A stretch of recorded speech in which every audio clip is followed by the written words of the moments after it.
Hello, this is Lou Redman, and I'm so grateful that you are here and allowing me to share some space with you today.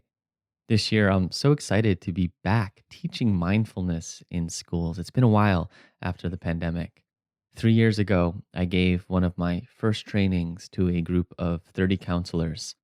I share more about this experience in my meditation, Trust the Work. The day before this presentation, I nearly had a panic attack.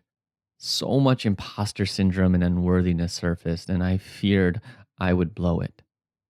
Luckily, I moved through it and was able to make the trek down the following day. Although my mental state was better, the fear was stronger, and it took every bit of courage to be with it and remember that it was growing me. The presentation went well, and afterwards, I felt that glow that comes from doing what scares you. As I was driving last week giving a similar presentation to 3 years ago, there was a notable difference. No strong nerves or fear. Instead, I felt at ease, relaxed even. It was such a distinct difference that it made me wonder how I could feel so much fear 3 years prior. While the circumstances were the same, clearly, I wasn't.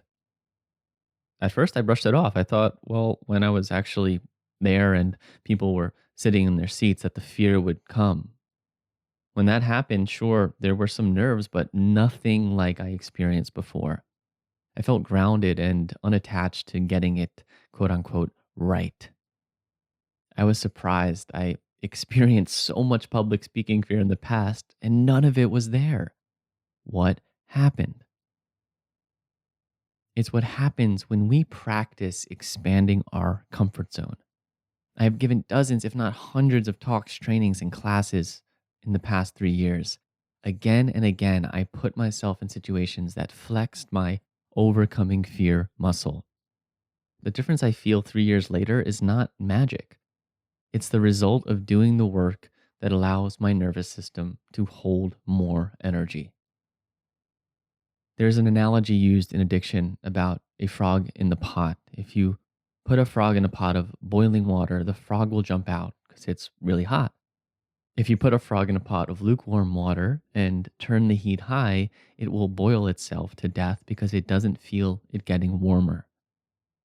While this is meant to discuss the slippery slope of addiction, we can use this in a positive light as well.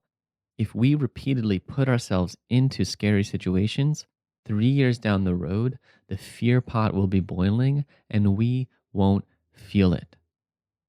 While there was less fear for my presentation, consequently, there was less glow. The downside to becoming more comfortable is that we don't feel the thrill of accomplishment that comes after.